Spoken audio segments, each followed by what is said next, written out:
إن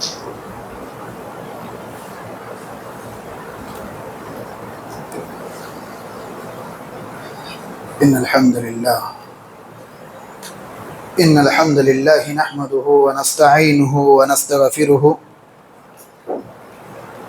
ونعوذ بالله من شرور أنفسنا ومن سيئات أعمالنا من يهده الله فلا مضل له ومن يضلله فلا هادي له أشهد أن لا إله إلا الله وحده لا شريك له وأشهد أن محمدا عبده ورسوله أما بعد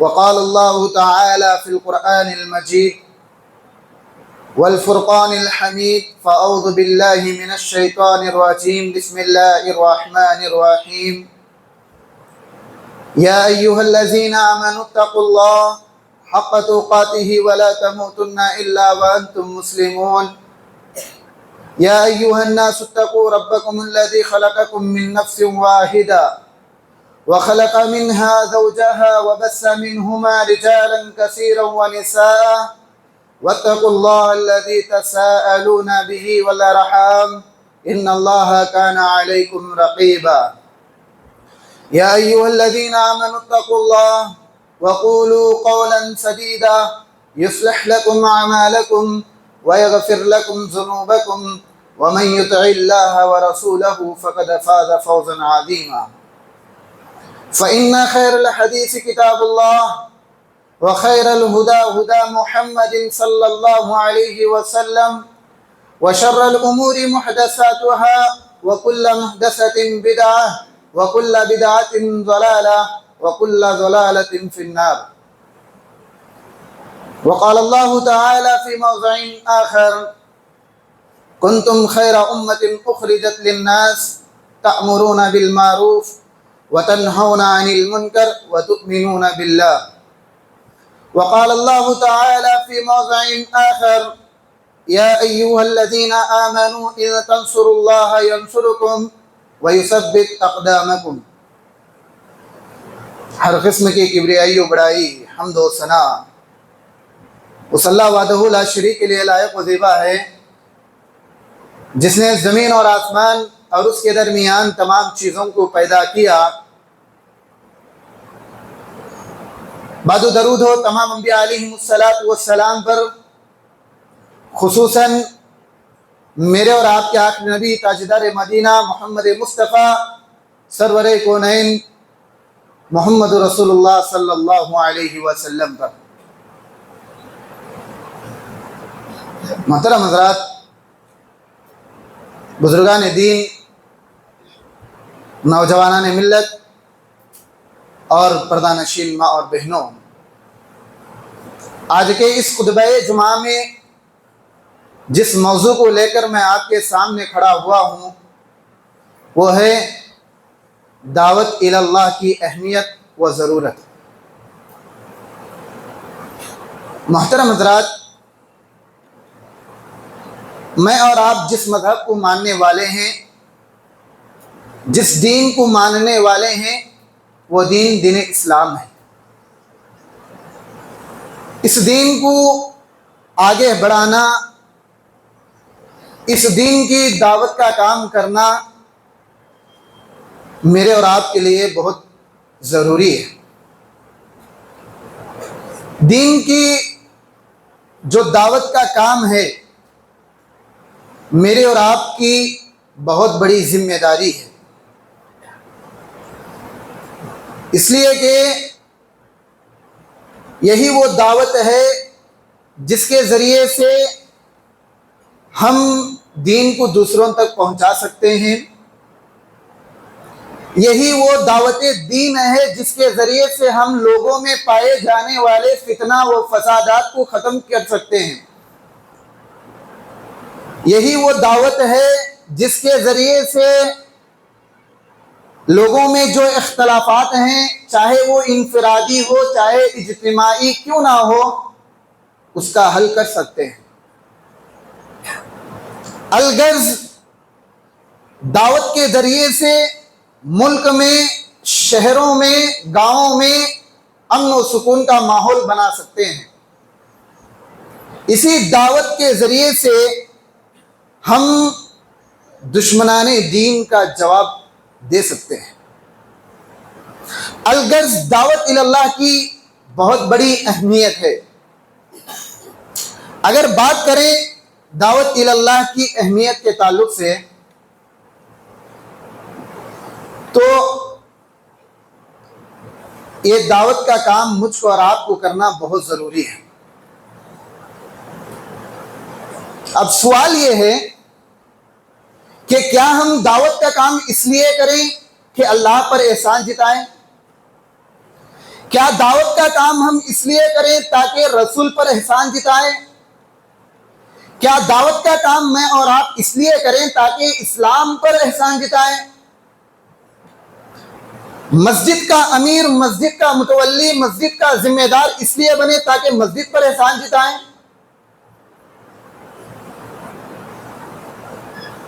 اصل ایسا نہیں ہے، بلکہ یہ جو دین میں اور آپ کے پاس موجود ہے یہ دین کسی کا محتاج نہیں ہے۔ یہ دین خود اللہ رب العالمین کی طرف سے آیا ہوا دین ہے اور اس کی ذمہ داری خود اللہ رب العالمین نے لی ہے۔ اِنَّا نَحْنُ نَزَّلْنَا الذِّكْرَ وَإِنَّا لَهُ لَحَافِظُونَ، ہم نے اس قرآن مجید کو نازل کیا، ہم ہی اس کے ذمہ دار ہیں۔ ایک اور جگہ اللہ رب العالمین نے کہا هُوَ الَّذِي أَرْسَلَ رَسُولَهُ بِالْهُدَى وَدِينِ الْحَقِّ لِيُظْهِرَهُ عَلَى الدِّينِ كُلِّهِ، وہی ذات ہے جس نے نبی کو حق کے ساتھ دین دے کر بھیجا جو خود سے تمام مذاہب پر غالب ہونے والا ہے۔ ایک اور جگہ اللہ رب العالمین نے کہا کہ لوگوں یاد رکھو یہ جو دین ہے یہ دین کسی کا محتاج نہیں ہے۔ اس دین کو نہ نیکوکاروں کی ضرورت ہے نہ گنہگاروں کی ضرورت ہے۔ اس دین کو نہ جمعیت کی ضرورت ہے نہ جماعت کی ضرورت ہے۔ اس دین کو کسی بھی لوگوں کی ضرورت نہیں ہے، اس لیے کہ یہ دین خود اللہ رب العالمین کا ہے۔ اللہ رب العالمین خود اس دین کو لایا ہے، تو یہ دین اپنے آپ میں اتنی طاقت رکھتا ہے کہ تمام مذاہب پر غالب ہو جائے۔ اس لیے کہ نبی علیہ الصلوۃ والسلام نے حدیث کے اندر واضح انداز سے سمجھایا، کہا لَيَبْلُغَنَّ هَذَا الْأَمْرُ مَا بَلَغَ اللَّيْلُ وَالنَّهَارُ، اللہ رب العالمین اس دین کو ہر اس گھر تک پہنچائے گا جہاں سورج کی کرنیں پہنچتی ہیں، جہاں سورج کی کرنیں پہنچتی ہے، چاند کی روشنی پہنچتی ہے، ہر اس گھر تک اللہ رب العالمین اس دین کو پہنچائے گا۔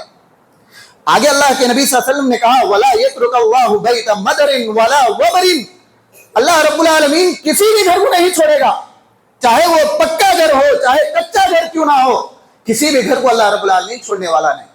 ہر گھر تک اس دین کو پہنچانے کی ذمہ داری خود اللہ رب العالمین کی ہے۔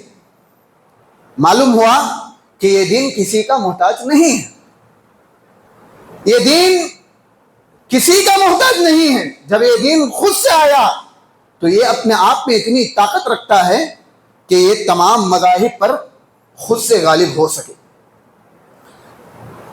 اب سوال یہ ہے کہ جب یہ دین خود سے آگے بڑھنے والا ہے، جب یہ دین تمام دینوں پر خود سے غالب ہونے والا ہے، تو ہمیں دعوت کا حکم کیوں دیا گیا؟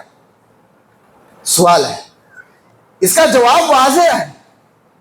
دعوت کا حکم مجھ کو اور آپ کو اس لیے دیا گیا تاکہ میں اور آپ اس کام کو انجام دے کے میرے اور آپ کے آخری آخرت کو سنوار سکے، دعوت کا کام کر کے جہنم کی آگ سے ہم اپنے آپ کو بچا سکے، اسی لیے اللہ رب العالمین نے دعوت کا حکم دیا۔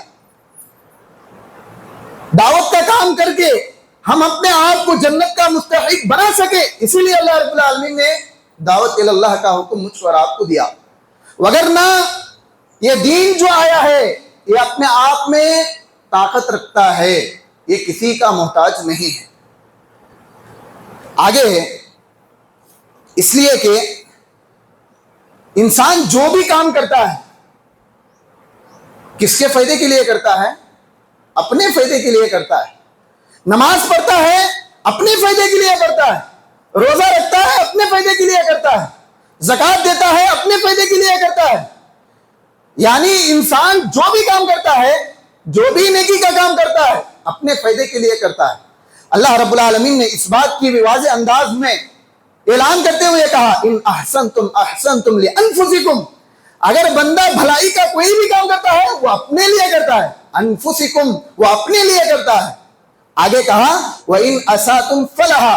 اگر برائی کا کام کرتا ہے تب بھی وہ اپنے لیے کرتا ہے. ایک اور جگہ اللہ رب العالمین نے کہا مَنِ اهْتَدَى فَإِنَّمَا يَهْتَدِي لِنَفْسِهِ.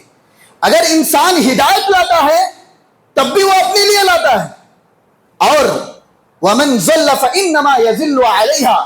وہ گمراہی اختیار کرتا ہے تب بھی وہ گمراہی اسی کے لیے ہوتی ہے. یعنی معلوم ہوا کہ دین کا کام کرنا یہ ہمارے فائدے کے لیے ہے.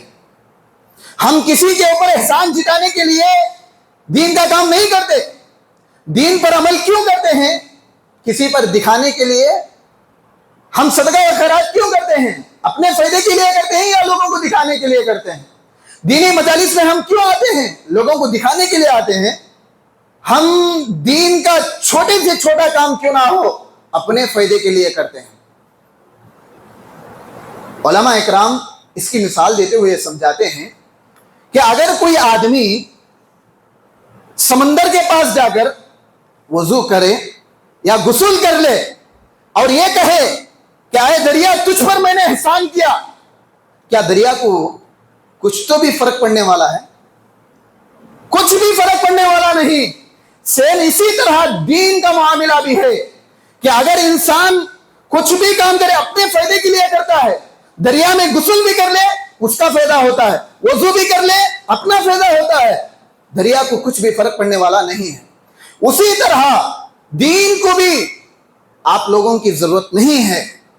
آپ اچھا کر رہے ہیں دین کے معاملے میں, اپنے فائدے کے لیے کر رہے ہیں, اپنے آخرت سنوارنے کے لیے کر رہے ہیں, جہنم سے اپنے آپ کو بچانے کے لیے لوگ نیکی کا کام کرتے ہیں. یاد رکھیں ہمارے اچھا کرنے سے نہ دین کو فائدہ ہونے والا ہے, نہ ہمارے نقصان کرنے سے, برا کرنے سے دین کو نقصان ہونے والا ہے. حدیث کے اندر واضح انداز میں اللہ کے نبی صلی اللہ علیہ وسلم نے سمجھایا, کہا کہ اگر ابن آدم سے لے کر قیامت تک آنے والی تمام نسلیں مل کر ایک میدان میں جمع ہو جائے, تمام انس اور جن مل کر بھی اللہ رب العالمین کو کچھ مانگ لے, اللہ رب العالمین تمام مخلوقات کو دے دے, تب بھی اللہ تعالیٰ کی بادشاہت میں کتنا فرق پڑنے والا ہے. ایک سوئی کو سمندر میں ڈبانے کے بعد, اس کو نکالنے کے بعد جو سمندر کو فرق پڑتا ہے اتنا ہی فرق اللہ رب العالمین کی بادشاہت میں پڑنے والا ہے. سیم اسی طرح اگر ابن آدم سے لے کر قیامت تک آنے والی تمام اولاد بھی مل کر اللہ رب العالمین کی نافرمانی کر لے تب بھی اللہ تعالیٰ کی بادشاہت میں کچھ فرق پڑنے والا نہیں. یعنی بتانے کا مقصد یہ ہے, یہ جو دین آیا ہے یہ خود سے آیا اور یہ خود سے تمام مذاہب پر غالب ہونے والا ہے. اگر دعوت کا حکم مجھ کو اور آپ کو اس لیے دیا گیا تاکہ اس کے ذریعے سے ہر کوئی اپنی آخرت سنوار لے. کوئی بھی دین پر عمل کر کے دین پر احسان نہیں جتا سکتا, اس لیے کہ اس دین کو کسی بھی لوگوں کی ضرورت نہیں ہے. یہ دین کسی کا محتاج نہیں ہے بلکہ ہر انسان دین کا محتاج ہے. اگر بات کریں دعوت اللہ کی اہمیت کے بارے میں تو دعوت اللہ کا جو کام ہے, دین کو پھیلانے کا جو کام ہے, اس کی بڑی فضیلت ہے. سب سے بڑی فضیلت یہ ہے کہ اگر کوئی آدمی دعوت کا کام کرتا ہے, دوسروں تک نیکی کا حکم پہنچاتا ہے, تو اس کے ذریعے سے اس کے نیکیوں میں اضافہ ہوتا ہے. حدیث میں آتا ہے کہ اگر کوئی آدمی کسی کو نیکی کا حکم دیتا ہے تو اس کو کرنے والا جو کرتا ہے اس کو جتنا ثواب ملتا ہے, حکم دینے والے کو بھی اتنا ہی برابر ثواب ملنے والا ہے. اگر سمجھیے آپ کسی کو توحید سے مال و مال کر دیے، شرک سے بچا لیے، تو جتنے دن تک وہ توحید پر رہے گا اتنا ثواب آپ کو ملتا رہے گا، اگرچہ کہ آپ مر بھی جائیں خبر میں بھی آپ کو ثواب ملتا رہے گا، اس لیے کہ دعوت کا کام ہی ایسا کام ہے۔ دعوت اللہ کی سب سے بڑی فضیلت یہ ہے کہ اگر انسان مر بھی جائے تو خبر میں بھی اس کو نیکیوں سے مال و مال کیا جاتا ہے۔ دوسرا، اگر دعوت کا کام کی فضیلت یہ ہے کہ انبیاء اکرام کو جو اللہ رب العالمین نے بھیجا اسی کام کے لیے بھیجا تھا۔ دنیا کے اندر جتنے بھی انبیاء اور رسول آئے ہیں تمام کا تمام مقصد دعوت اللہ ہی تھا، جیسا کہ رب العالمین نے انبیاء کو بھیجنے کے مقصد کو بتاتے ہوئے کہا وَلَقَدْ بَعَثْنَا فِي كُلِّ أُمَّةٍ رَسُولًا أَنِ اعْبُدُوا اللَّهَ وَاجْتَنِبُوا الطَّاغُوتَ۔ ہم نے انبیاء اور رسول کو اس لیے بھیجا تاکہ وہ لوگوں کی بندگی سے نکال کر رب العالمین کی بندگی کی طرف لے جائے، یعنی لوگوں کو شرک سے بچا کر، طاغوت سے بچا کر یہ اللہ کی عبادت کی طرف لے جائے۔ اسی لیے اللہ رب العالمین نے انبیاء اکرام کو نازل کیا، بھیجا ہے۔ اللہ کے نبی صلی اللہ انبیاء میں اللہ کے نبی بھی آ گئے، لیکن خصوصی طور پر اللہ کے نبی صلی اللہ علیہ وسلم کو اللہ رب العالمین نے داعی کہا ہے، یعنی اے اللہ کے نبی میں آپ کو داعی بنا کر بھیج رہا ہوں۔ کہا اللہ تعالیٰ نے قرآن مجید میں یا ایھا النبی انا ارسلناک شاہدا ومبشرا ونذیرا، اے اللہ کے نبی یقیناً ہم نے آپ کو گواہی دینے والا، بشارت سنانے والا، ڈرانے والا بنا کر بھیج رہے ہیں۔ وداعیا الی اللہ، آپ ایک داعی ہیں، اللہ کی طرف سے بھیجے گئے ایک داعی ہیں، یعنی اللہ رب العالمین اللہ کے نبی صلی اللہ علیہ وسلم کو داعی کا لفظ دے کر کے یہ بتا رہا ہے کہ اللہ کے نبی صلی اللہ علیہ وسلم کا کام بھی لوگوں کو اچھائی کا حکم دینا، برائی سے روکنا تھا۔ اگر حضرت عائشہ رضی اللہ عنہا کو ایک مرتبہ سوال کیا گیا، حضرت عائشہ رضی اللہ عنہا اللہ کے نبی صلی اللہ علیہ وسلم کو سوال کرتی ہے اے اللہ کے نبی کیا احد کے دن سے بھی سخت دن تمہاری زندگی میں کبھی آیا کیا؟ اے اللہ کے نبی احد کے دن سے بھی سخت دن تمہارے زندگی میں کبھی آیا کیا؟ تو اللہ کے نبی صلی اللہ علیہ وسلم کہتے ہیں احد کے دن سے، آپ جانتے ہیں احد کے دن اللہ کے نبی صلی اللہ علیہ وسلم کی کیا حالت ہو گئی تھی؟ گڑھے میں گر گئے تھے، 4 دانت اللہ کے نبی کے ٹوٹ گئے تھے، خون سے لولہان ہو گئے تھے، اتنی سخت حالت اللہ کے نبی صلی اللہ علیہ وسلم کی احد کے دن ہو گئی تھی۔ وہی اللہ کے نبی صلی اللہ علیہ وسلم جواب دے رہے ہیں اے عائشہ احد کے دن سے بھی بڑھ کر میری زندگی میں ایک سب سے خطرناک دن گزرا ہے، اور وہ دن دعوت کی راہ میں گزرا ہے۔ وہ کون سا دن ہے؟ جب میں طائف کو لوگوں کو دین کی دعوت دینے کے لیے گیا تھا تو طائف کے سرداروں نے مجھے پتھروں سے مار کر لولہان کر دیا تھا۔ میری زندگی میں سب سے بھیانک دن، سب سے خطرناک دن کو تھا تو یہ گزرا بولے تو وہ طائف کا دن تھا۔ کیوں؟ اس لیے کہ میں دعوت کا کام کرنے گیا تھا، لوگوں کو دین کی دعوت دینے گیا تھا، دین کی طرف بلانے کے لیے گیا تھا۔ لوگوں نے میرے ساتھ اتنا ظلم کیا، اتنا پتھروں سے مارا کہ میرا خون سر سے نکل کر پیروں میں جمنے لگ گیا تھا، جوتوں میں۔ یعنی اس واقعے کے ذریعے بتانا چاہتا ہوں کہ اللہ کے نبی صلی اللہ علیہ وسلم کو جہاں اللہ رب العالمین نے داعی کا لقب دیا، وہی اللہ کے نبی صلی اللہ علیہ وسلم دعوت کا کام کر کے یہ ثابت کر دیا کہ یقیناً میں داعی ہوں۔ اگر اللہ کے نبی صلی اللہ علیہ وسلم خود بھی دعوت کا کام کرتے تھے اور اپنے صحابہ اکرام کو بھی دعوت کا حکم دیتے تھے اور قریوں کو بھیجا کرتے تھے۔ حضرت مصعب بن عمر رضی اللہ عنہ کو اللہ کے نبی صلی اللہ علیہ وسلم مدینے کو داعی بنا کر بھیجے تھے۔ حضرت معاذ بن جبل رضی اللہ عنہ کو یمن کی طرف داعی بنا کر بھیجے تھے۔ الغرض اس طرح اگر ہم دیکھیں تو صحابہ اکرام بھی اللہ کے نبی صلی اللہ علیہ وسلم کے حکم کے مطابق دعوت کا کام کیا کرتے تھے۔ صحابہ تو صحابیات بھی دعوت کا کام کرتی تھی۔ حضرت عائشہ رضی اللہ عنہا کے تعلق سے آتا ہے کہ وہ اس حضرت عائشہ رضی اللہ عنہا کے پاس دین کے احکام کو سیکھنے کے لیے عورتوں کی ایک بڑی جماعت آیا کرتی تھی. یعنی حضرت عائشہ رضی اللہ عنہا کا بھی عمل یہ تھا کہ وہ معمول یہ تھا کہ وہ دعوت کا کام کرتے تھے، دین کو پہنچانے کی، دین کو پھیلانے کی ہمیشہ ان کے اندر فکر ہوا کرتی تھی. حضرات، اور جو لوگ دعوت کا کام کرتے ہیں ان لوگوں کو اللہ رب العالمین کی نظر میں سب سے بہترین لوگ قرار دیا گیا، بلکہ اللہ کی طرف بلانے والا داعی جو ہوتا ہے اس کے ساتھ ہمیشہ اللہ کی مدد ہوا کرتی ہے. اس لیے کہ اللہ رب العالمین نے خود کہا وَمَنْ أَحْسَنُ قَوْلًا مِّمَّنْ دَعَا إِلَى اللَّهِ وَعَمِلَ صَالِحًا وَقَالَ إِنَّنِي مِنَ الْمُسْلِمِينَ. اس شخص سے بہتر کون ہو سکتا ہے جو ایک اللہ کی طرف بلائے اور عمل صالحہ کرے اور کہے کہ میں مسلمان ہوں. یعنی ایسا شخص اللہ رب العالمین کی نظر میں سب سے محبوب اور پسندیدہ شخص ہے. اس سے بھی بڑھ کر جو شخص اسلام میں آیا اس پر ضروری ہے کہ وہ خود سے دین کا کام کرتا رہے. اور دعوت کا کام کب تک کرنی ہے؟ جب تک ہمیں موت نہ آ جائے اس وقت تک ہم دعوت کا کام کرنا ہے. حضرت عمر رضی اللہ عنہ کے تعلق سے آتا ہے، حضرت عمر رضی اللہ عنہ مرض الموت میں تھے، آخر حالت میں تھے، ان کا پیٹ کاٹ دیا گیا تھا، جو بھی کھاتے پیٹ سے نکل جاتا تھا.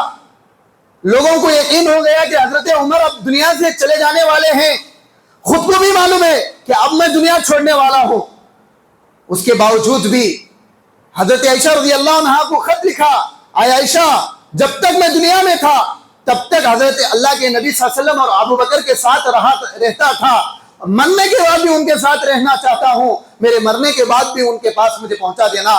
یہ خط لکھنے کے بعد جب ان کے پاس ایک عیادت کے لیے ایک نوجوان بچہ آتا ہے، حضرت عمر رضی اللہ عنہ کی عیادت کے لیے ایک نوجوان بچہ آتا ہے، اس کی پینٹ ٹکنے سے نیچے تھی. حضرت عمر رضی اللہ عنہ وہ حالت میں بھی بیماری کی حالت میں ہے، سخت پریشان ہے، اس حالت میں بھی حکم دے رہے ہیں کہ بیٹا اپنی پینٹ کو ٹکنے سے اوپر کر لینا. یعنی مرنے کی حالت ہے، ایسی حالت میں بھی دعوت کا کام نہیں چھوڑ رہے ہیں. تو لہذا ضروری ہے کہ ہم بھی جب جی رہے ہیں تو دعوت کا کام ضرور کریں.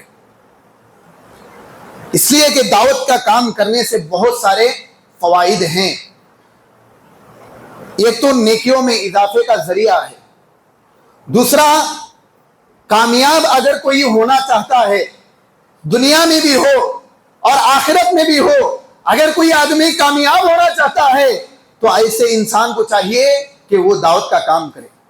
لوگ کیا سمجھتے ہیں؟ پیسہ کما لینا، اچھے اچھے بنگلے بن لینا، یہی کامیابی سمجھتے ہیں. لیکن اصل کامیابی یہ نہیں ہے، بلکہ اصل کامیابی تو آخرت کی کامیابی ہے. اگر وہ کامیابی چاہتے ہیں تو آپ پر ضروری ہے کہ آپ دعوت کا کام کریں. اس لیے کہ اللہ رب العالمین نے خود کہا وَلْتَكُمْ مِنْكُمْ أُمَّةٌ يُدْعُونَ إِلَى الْخَيْرِ وَيَأْمُرُونَ بِالْمَعْرُوفِ وَيَنْهَوْنَ عَنِ الْمُنْكَرِ وَأُولَٰئِكَ هُمُ الْمُفْلِحُونَ. تم میں سے ایک جماعت ایسی بھی ہونی چاہیے جو لوگوں کو بھلائی کی طرف بلائے اور گناہوں سے روکے. یاد رکھیں یہی جماعت ہم المفلحون، کامیاب ہونے والی ہے. جس کی گواہی خود اللہ رب العالمین دے تو کیا اس کی کامیابی میں کوئی شک اور شبہ ہو سکتا ہے؟ ہرگز نہیں. لہذا اگر دنیا اور آخرت میں کامیابی چاہتے ہیں تو ضروری ہے کہ ہم دعوت کا کام کریں. دعوت کا کام کرنے سے اللہ کی مدد حاصل ہوتی ہے. یاد رکھیں لوگ پریشان ہیں، اللہ رب العالمین آج ہم مسلمانوں پر اتنی تکلیفیں آنے کے باوجود بھی ہم پر اللہ کی مدد کیوں نہیں آ رہی ہے؟ اس کے تعلق سے لوگ پریشان ہیں. اللہ کی مدد یاد رکھیں اس وقت آنے والی ہے جب آپ اللہ کی مدد کریں گے. اللہ کی مدد کیسے ہوتی ہے؟ اللہ کے دین کی مدد جب ہم کریں گے تو اللہ تعالی ہماری مدد کرنے والا ہے. جیسا کہ اللہ رب العالمین نے خود کہا یا ایھا الذین آمنوا ان تنصروا اللہ ینصرکم ویثبت اقدامکم، اے ایمان والو یاد رکھو اگر تم میرے دین کی مدد کرو گے تو میں بھی تمہاری مدد کروں گا اور تمہیں ثابت قدم رکھوں گا۔ معلوم ہوا کہ اللہ کی مدد اس وقت آنے والی ہے جب میں اور آپ مل کر اللہ کے دین کی مدد کریں گے۔ اگر ہم اللہ کو بھول جائیں گے، اللہ کے دین کی مدد نہیں کریں گے تو یاد رکھو اللہ کی مدد بھی آنے والی نہیں ہے۔ ایک دعوت اللہ کا ایک بہت بڑا فائدہ یہ بھی ہے کہ جو لوگ اللہ کی دین کو آگے بڑھاتے ہیں، دعوت کا کام کرتے ہیں، ایسے لوگوں کو لیے اللہ کے نبی صلی اللہ علیہ وسلم نے دعا کی ہے، دعا کی ہے۔ کہا اللہ کے نبی صلی اللہ علیہ وسلم نے نظر اللہ عمرا سمع مقالتی فوعاها وحفظها وبلغها فرب حامل فقیہ الی من هو افقہ منہ۔ اللہ تعالیٰ اس آدمی کے چہرے کو تر و تازہ رکھے، اللہ تعالیٰ اس کی زندگیوں میں خوشحالی دے جو میرے دین کی کام کرتا ہے، جو میرے بات کو سنتا ہے، یاد کرتا ہے اور اس کو دوسروں تک پہنچاتا ہے۔ اللہ تعالیٰ ایسے لوگوں کو آباد رکھے، ایسے لوگوں کے گھروں کو آباد رکھے بول کر اللہ کے نبی صلی اللہ علیہ وسلم نے دعا کی۔ لہذا اگر ہم چاہتے ہیں اس دعا کے حقدار بنے، اگر ہم چاہتے ہیں اللہ کے نبی صلی اللہ علیہ وسلم کی دعا ہمارے حق میں ہو تو ضروری ہے کہ ہم دعوت کا کام کریں۔ اس سے بڑھ کر اگر کوئی آدمی دعوت کا کام کرتا ہے تو ایسا آدمی اللہ رب العالمین کی نظر میں بہت پسندیدہ آدمی ہے، اس لیے کہ خود کے لیے تو ہر کوئی جی لیتے ہیں، خود کے لیے جینا بڑی بات نہیں ہے بلکہ اوروں کے لیے جینا اصل زندگی ہے۔ امت محمدیہ کی خصوصیات میں سے یہ خصوصیت یہ بھی ہے کنتم خیر امت اخرجت للناس تأمرون بالمعروف وتنہون عن المنکر وتؤمنون باللہ، تم بہترین امت ہو جو لوگوں کے لیے پیدا کی گئی ہو۔ یعنی میں اور آپ جس نبی کو ماننے والے ہیں وہ امت محمدیہ ہیں، جس امت کو ماننے والے ہیں وہ امت محمدیہ ہے۔ اس امت کو سب سے بہترین امت اس لیے کہا گیا کیونکہ یہ امت اپنے لیے نہیں بلکہ اوروں کے لیے پیدا کی گئی ہے۔ بہترین امت اس لیے نہیں کہا گیا کہ اللہ کے نبی سب سے افضل ہیں یا سب سے آخر نبی ہیں، سب سے پہلے جنت میں جانے والے ہیں، اس لیے نہیں کہا گیا، بلکہ اس لیے بہترین امت کہا گیا کیونکہ اوروں کے لیے جیتی ہے۔ اب ہر کوئی اپنا محاسبہ کرے کہ ہم کہاں تک دوسروں کو فائدہ مند بن کر زندگی گزار رہے ہیں۔ اللہ رحم کرے، آج تو کئی ایسے لوگ ہیں جن کی وجہ سے دوسرے پریشان ہیں، آج اپنے سے دوسرے خوش تو دور کی بات ناراضی کے ساتھ زندگی گزار رہے ہیں۔ ایسا نہیں ہونا چاہیے، بلکہ اس امت کو جو سب سے بہترین امت کہا گیا اس کی سب سے بنیادی وجہ یہی ہے کہ یہ امت اخرجت للناس دوسروں کے لیے پیدا کی گئی ہے۔ اور اللہ کے نبی صلی اللہ علیہ وسلم نے بھی حدیث کے اندر وضاحت کی احب الناس الی اللہ انفعهم، لوگوں میں سب سے بہترین وہ آدمی ہے جو دوسروں کے لیے فائدہ مند ہوتا ہے۔ ایسا آدمی اللہ رب العالمین کی نظر میں سب سے بہترین شخص ہے۔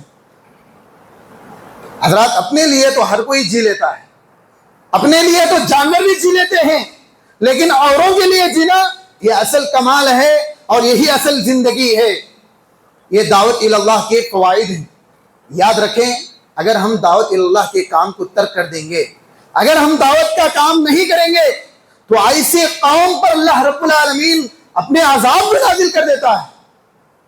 حدیث کے اندر اللہ کے نبی صلی اللہ علیہ وسلم نے اس کی وضاحت کی، کہا کہ جس امت کے اندر، جس ملک کے اندر، جس گاؤں کے اندر اچھے لوگ ہو، برے لوگ بھی ہیں، اگر گناہ زیادہ ہوتا ہے اللہ تعالیٰ عذاب نہیں دیتا، اللہ عذاب نہیں دیتا۔ کیوں؟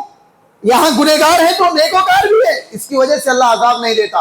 اگر وہی لوگ نیکوکار تو ہی لیکن یہ نیک لوگ گنہگاروں کو ہدایت نہیں دیتے، یہ نیکو لوگ گنہگاروں کو رہنمائی نہیں کرتے، گناہوں سے نہیں روکتے، تو اللہ رب العالمین ضرور ایسے عذاب کو نازل کر دے گا، نہ نیکوکار کام آئیں گے نہ گنہگار کام آئیں گے، سب لوگوں کو ملا کر اللہ رب العالمین عذاب میں مبتلا کر کے تباہ و برباد کر دیتا ہے۔ لہذا اگر ہم دعوت کا کام نہیں کریں گے تو قریب ہے کہ اللہ رب العالمین کا عذاب ہم پر نازل ہو جائے۔ اس سے بڑھ کر اگر ہم دعوت کا کام نہیں کریں گے تو یاد رکھیں، اگر ہمارے پاس ایک اچھی چیز ہی کیوں نہ معلوم ہو، اگر ہم اسے چھپاتے ہیں، دوسروں تک نہیں پہنچاتے ہیں، تو یاد رکھیں ایسے لوگوں پر اللہ رب العالمین کے عظیم مخلوق فرشتوں کی لعنت ہوتی ہے اور زمین میں لعنت کرنے والے لوگوں کی لعنت ہوتی ہے۔ لہذا آج ہم دعوت کا کام نہ کرنے کی وجہ سے فرشتوں کی لعنت سے مالا مال ہو رہے ہیں۔ لہذا ضروری ہے کہ اگر ہم کامیاب ہونا چاہتے ہیں، ہمارے درمیان جو اختلافات اور انفرادات موجود ہیں اس کو ختم کرنا چاہتے ہیں، تو ضروری ہے کہ ہم دعوت کا کام کریں۔ دعوت کے کام کے ذریعے سے ہی ہم اپنے اجتماعی، انفرادی، جو پرسنل ہے، جو پورے ملا کر جو بھی مسائل ہیں ان کو حل کرنا اسی دعوت کے ذریعے ہو سکتا ہے۔ اگر ضرورت کی بات کریں، دعوت اللہ کی آج کل میں بہت ضرورت ہے، بہت ضرورت ہے۔ دن بہ دن آج مسلمانوں کو بدنام کیا جا رہا ہے، طرح طرح سے الزامات لگایا جا رہا ہے، چاہے سوشل میڈیا کے ذریعے کیوں نہ ہو، چاہے ایسے ہی کیوں نہ ہو، مسلمانوں کو بدنام کیا جا رہا ہے۔ تو ایسے پرفتن دور میں ہم مسلمانوں پر ضروری ہے کہ ہم دعوت کا کام کریں، یہ ثابت کریں کہ اسلام ظلم کی تعلیم نہیں بلکہ انصاف کی تعلیم دیتا ہے۔ یہ ثابت کریں، یہ کب ہوتا ہے؟ دعوت اللہ کے ذریعے ہی ہو سکتا ہے۔ لہذا خلاصہ یہی ہے کہ جمعہ کے ذریعے یہی پیغام دینا چاہتا ہوں، دعوت اللہ کی بڑی اہمیت ہے، دعوت کے ذریعے سے بہت سارے مسائل کا حل ہو سکتا ہے، لہذا ہم دعوت کا کام کرنے کی کوشش کریں۔ دعا ہے اللہ تعالیٰ سے کہ اللہ رب العالمین سنی ہوئی باتوں پر عمل کرنے والا بنائے، اللہ تعالیٰ ہم تمام سے دین کا کام لیتا رہے، اللہ تعالیٰ ہمارے بعد آنے والی نسل کو بھی داعی کی حیثیت سے بنائے، اللہ تعالیٰ ہمارے گناہوں کو، خطاؤں کو، لغزشوں کو معاف فرمائے، اللہ تعالیٰ ہمارے نیکیوں کو قبول فرمائے، اللہ تعالیٰ مرتے دم تک ہمیں دعوت کا کام کرتے رہنے کی توفیق عنایت فرمائے، اللہ تعالیٰ جو بیمار ہیں انہیں شفائے کامل عاجل عطا فرمائے، اللہ تعالیٰ جو پریشان ہیں ان کے پریشان حالی کو دور فرمائے، اللہ تعالیٰ جن کے والدین زندہ ہیں ان کی عمروں میں، ان کی صحت میں اللہ عمر برکت عطا فرمائے، اللہ تعالیٰ جن کے والدین انتقال ہو گئے ہیں اللہ تو ان کی کروٹ کروٹ جنت نصیب فرمائے، آمین، وآخر دعوانا الحمدللہ رب العالمین۔